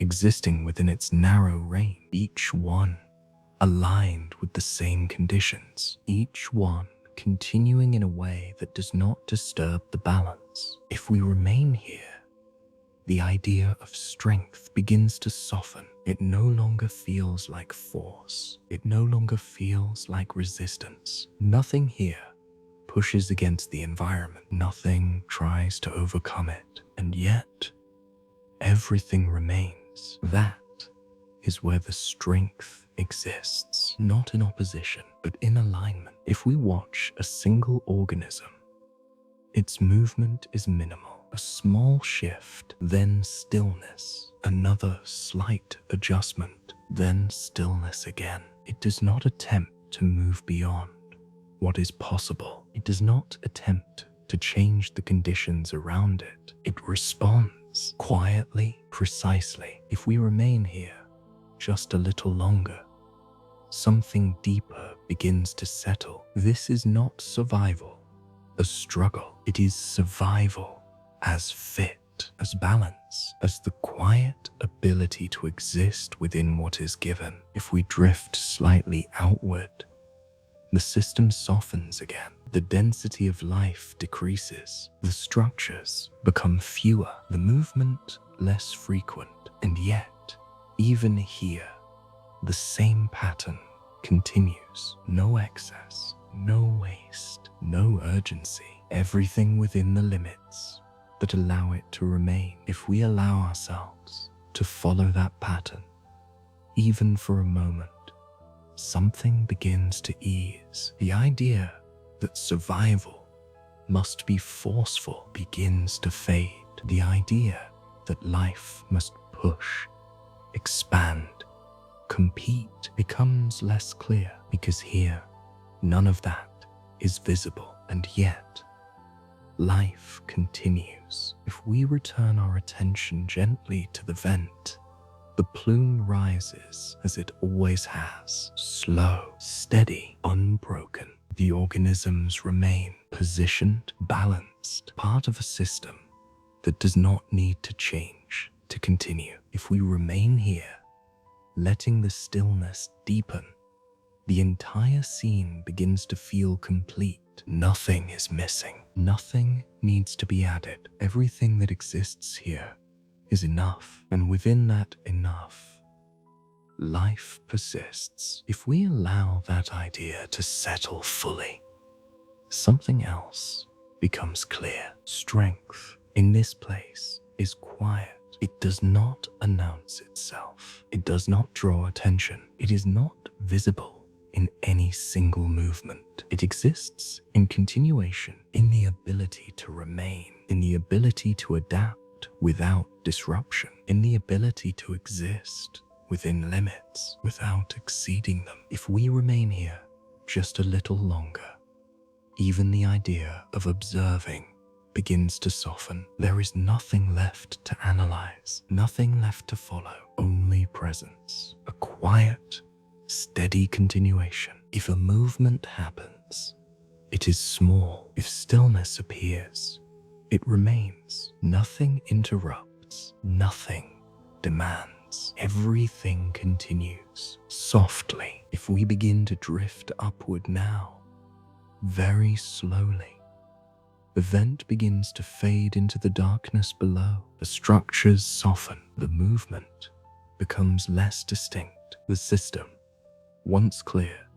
becomes part of the larger ocean once more. But something remains, not in what we see, but in what we carry with us. A sense of balance, a sense of quiet continuation, a sense that life does not need to be forceful to endure. If we rise a little higher, the darkness begins to open again, wide, still, endless, and yet it no longer feels empty because we know what exists within it, hidden, scattered, continuing. If we remain here for just one final moment, something settles completely. The deep ocean does not teach through sudden change. It does not reveal itself quickly. It shows slowly that life can exist in ways that are almost invisible. That strength can be quiet. That survival can be gentle. And that continuation does not require force, only alignment, only balance, only the ability to remain within what is possible. As we drift a little farther away, everything softens. The vent disappears. The structures fade. The movement becomes part of the stillness once again. And all that remains is the quiet, endless, unbroken. And within that quiet, life continues. The slow rhythm of deep life.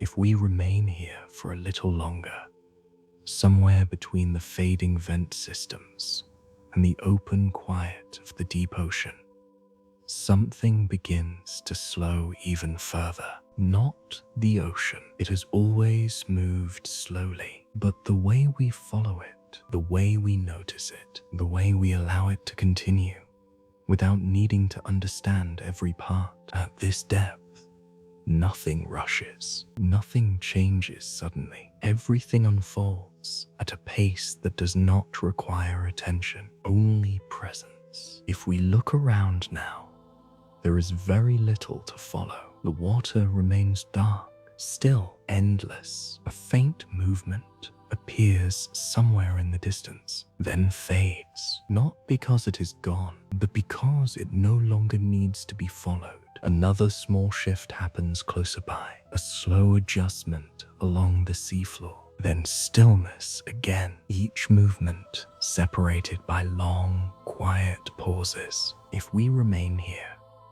allowing those pauses to expand, something begins to change in how we experience them. They are no longer empty. They are not waiting for something to happen. They are complete on their own. A space where nothing needs to occur. And within that space, the ocean continues softly. If we follow a single rhythm now, it is not the movement of any one creature, not the rise of the vent, not the drift of particles. It is something more subtle, a pattern of presence, movement, stillness, then movement again, but not in a fixed sequence, not repeating in exact cycles. Instead, it flows gently, without edges. If we remain here just a little longer, our attention begins to match that rhythm. Thoughts appear then soften, then fade, without needing to be completed, without needing to be held. Another thought follows, then disappears, leaving space behind. And that space feels quiet, not empty, but calm. If we allow ourselves to rest within that pattern, even briefly, something becomes easier. There is no need to follow every idea, no need to continue every thought.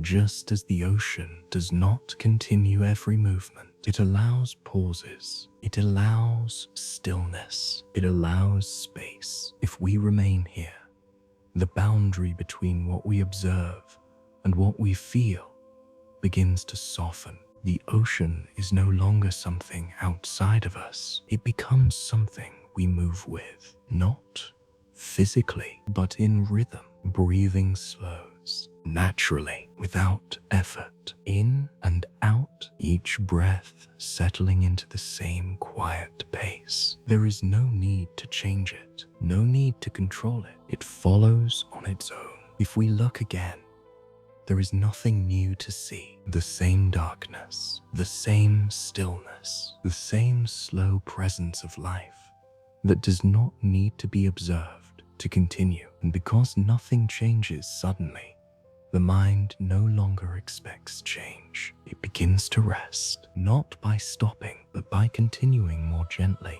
If we remain here just a little longer, even the idea of remaining begins to soften. There is no effort to stay, no effort to follow, only presence, a quiet awareness that does not need to go anywhere. The ocean continues, and we continue with it, without direction, without urgency, without need. If we allow that feeling to deepen, the rhythm becomes even simpler. Less movement, more stillness, less thought, more space. Everything becoming lighter, softer, slower. And within that slowing, something settles. Not suddenly, not completely, but gently. If we remain here, nothing needs to happen next. Nothing needs to follow. The ocean does not move toward an ending. It does not move toward a conclusion. It simply continues. And in that continuation,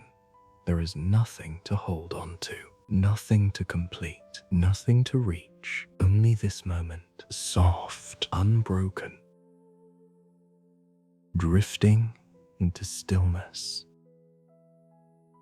If we remain here just a little longer, something begins to soften even further, not in the ocean, but in the way we experience it. The movement that once felt noticeable now becomes distant. The small shifts in the water, the quiet presence of life, the faint sense of change, all of it begins to fade into something gentler, less defined, less important. If we look around now, there is almost nothing left to follow. The darkness remains, the same endless, quiet depth, but it no longer feels like something that needs to be observed. It simply is. A faint movement appears somewhere far away. It drifts, then disappears into the surrounding stillness, and we do not follow it. We do not need to.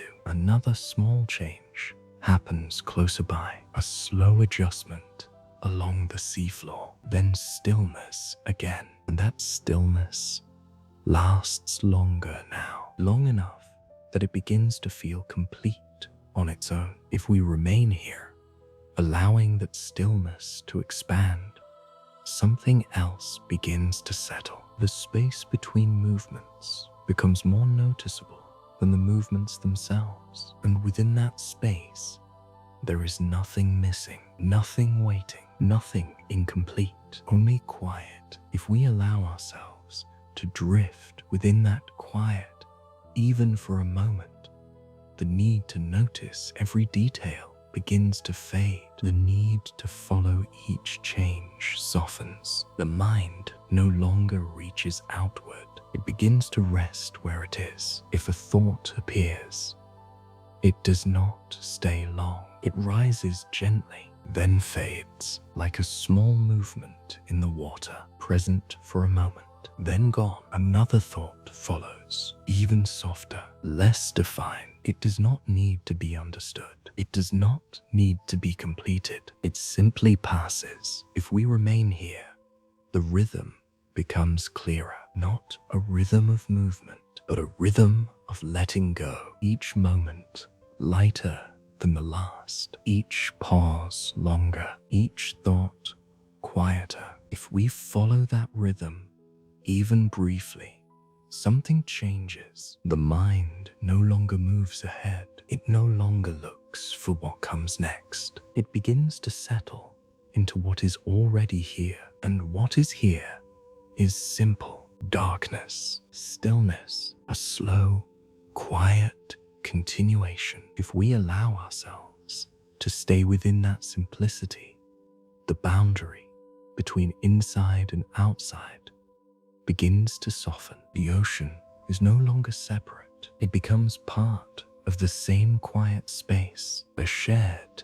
stillness, a shared rhythm. If we remain here just a little longer, even the idea of drifting begins to fade. There is no movement toward anything, no direction, no distance to cross, only presence, soft, unstructured, endless. A faint sensation of breathing remains, slow, natural, unforced, each breath rising gently, then falling like something far away, something that does not need to change. If we allow that to continue, even the awareness of breathing becomes lighter, less noticeable, more automatic, part of the same quiet flow. If we remain here, everything begins to feel more distant, not gone, not absent, but softer, less defined. The ocean continues. The faint movements remain. The quiet life at the edges of the vent fields still exists, but none of it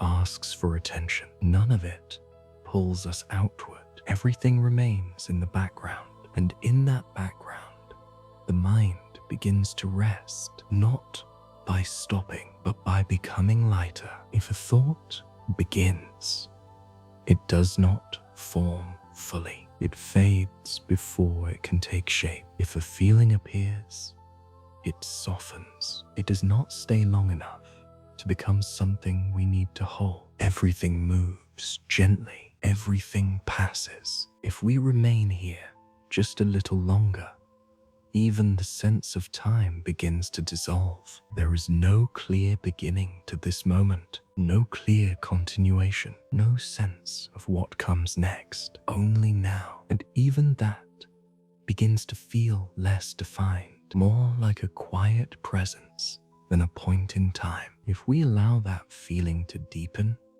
the need to remain aware begins to fade. There is no need to stay focused, no need to follow the ocean, no need to hold on to the rhythm, because it continues on its own. The ocean does not need us to observe it. It does not need to be followed.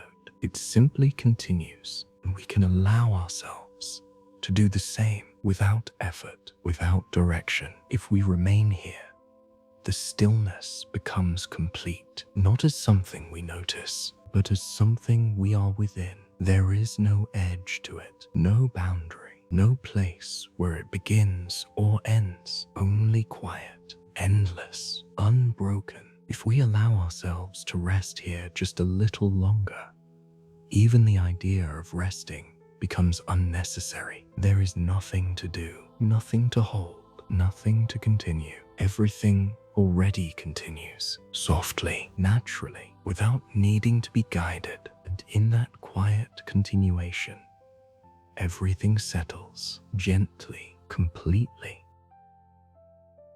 The ocean without edges.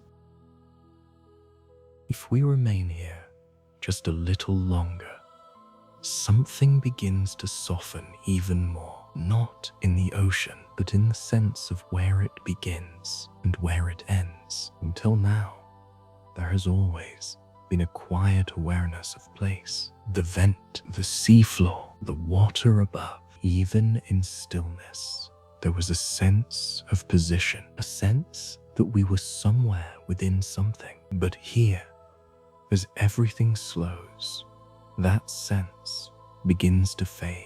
The edges become less clear, less defined. If we look around now, there is nothing to mark a boundary, no horizon, no surface, no structure that separates one space from another. Only darkness, continuous, soft, endless. If we remain here, allowing that feeling to settle, the idea of distance begins to change. There is no longer a sense of near or far. Nothing approaches, nothing moves away. Everything exists within the same quiet space. If a faint movement happens somewhere, it does not feel distant. It simply happens. Then it fades and the space remains unchanged. If we allow ourselves to follow that pattern, even briefly, the need to locate ourselves begins to soften. There is no need to know where we are, no need to understand how far we have moved, no need to measure anything at all, because nothing here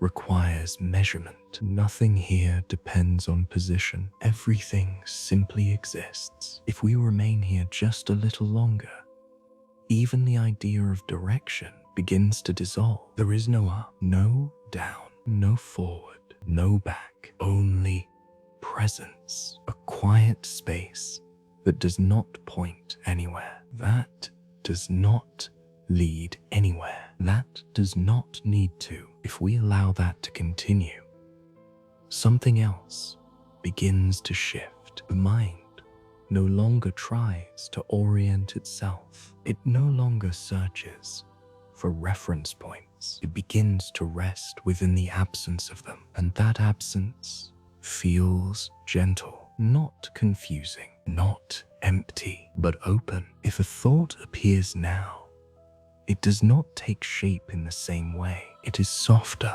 less structured. It does not connect to anything before it. It does not lead to anything after it. It simply appears, then fades, like a small ripple in a space that has no edges. If we remain here, even that ripple becomes less noticeable. The space around it becomes more present, more complete. If we allow ourselves to stay within that space, something begins to feel different. There is no center, no place where everything gathers, no point where attention needs to return. Everything is evenly quiet, evenly present. If we follow that feeling, even briefly, the idea of focus begins to soften. There is nothing to focus on, and because of that, there is nothing to hold, nothing to maintain, only awareness, light, open,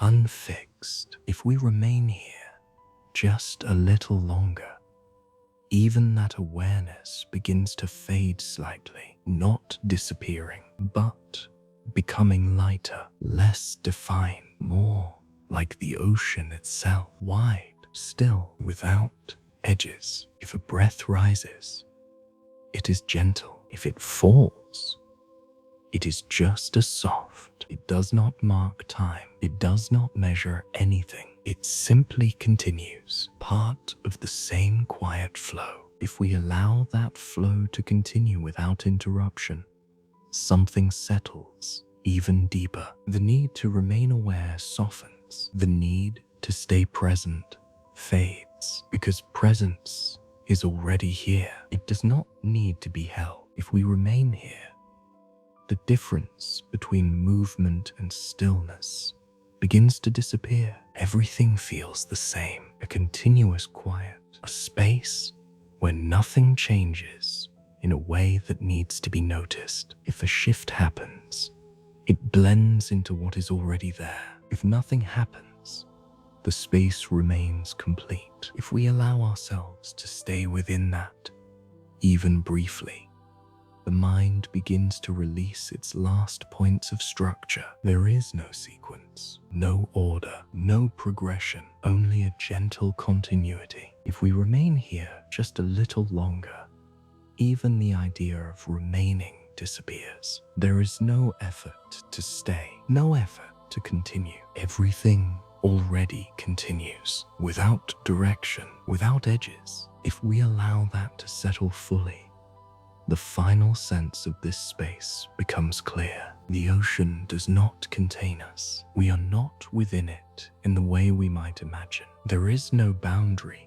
between here and there, only a shared stillness, a quiet presence that does not begin or end. If a thought appears now, it is barely formed. It fades before it completes. If a sensation arises, it softens immediately. Nothing holds. Nothing continues longer than it needs to. If we remain here, the space becomes complete, not because something has been added, but because nothing is missing. No edges, no limits, no need for definition, only quiet, endless, unbroken. And within that quiet, everything rests naturally, without effort, without awareness of needing to rest. If we allow ourselves to stay here just a little longer, even the sense of self begins to soften, not disappearing, but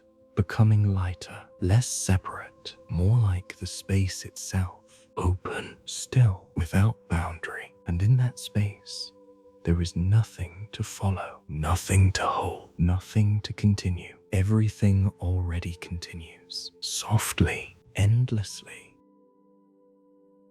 The quiet that remains. If we remain here just a little longer, there is almost nothing left to follow. The ocean continues, but it no longer asks to be seen. It no longer asks to be understood. Everything that needed to be noticed has already passed, and what remains now is something softer, quieter, more complete. If we look around, there is no movement that draws attention, no shape that stands out, no change that needs to be followed, only a quiet presence, endless, unbroken. If a faint shift happens somewhere, it fades before it becomes anything we need to hold. If a thought begins, it softens before it forms. Everything becomes lighter, more distant, more gentle. If we remain here, even the idea of observing begins to dissolve. There is no longer anything to observe, only something to be within. A quiet space that does not ask for focus, does not ask for awareness, only allows. If we allow ourselves to rest here, even for a moment longer, something settles completely, not in the ocean, but in the way we experience it. There is no need to follow anything, no need to continue anything. Everything already continues on its own, softly. If a breath rises, it is slow. If it falls, it is just as gentle. It does not mark time. It does not measure anything. It simply continues, part of the same quiet flow. If we remain here, the difference between inside and outside fades. There is no boundary, no separation, only a shared stillness, a space where nothing needs to move, nothing needs to change. If we allow that to deepen, even the sense of time begins to disappear. There is no before, no after, no sense of how long we have been here, only this quiet, and even that becomes softer, less defined. If a thought appears, it is faint, barely there. It fades without needing to be completed. Another does not follow immediately. There is space, and in that space, everything rests. If we remain here just a little longer, even the idea of resting becomes unnecessary. There is nothing to do, nothing to hold, nothing to continue. Everything already continues. The ocean does not move toward an ending. It does not reach a conclusion. It simply remains. And in that remaining, there is nothing missing. If we allow ourselves to stay within that feeling, the quiet becomes complete. Not something we notice, but something we are within. Endless, without edge, without interruption. If this quiet has brought you even a small sense of ease, a softer breath, a slower moment, you can always return here. There will always be another place like this, another quiet descent, another slow journey where nothing needs to happen and everything is already enough. But for now, there is nothing more to follow, nothing more to see, nothing more to understand, only the quiet that remains and the ocean continuing far below, unseen, unchanging, endless,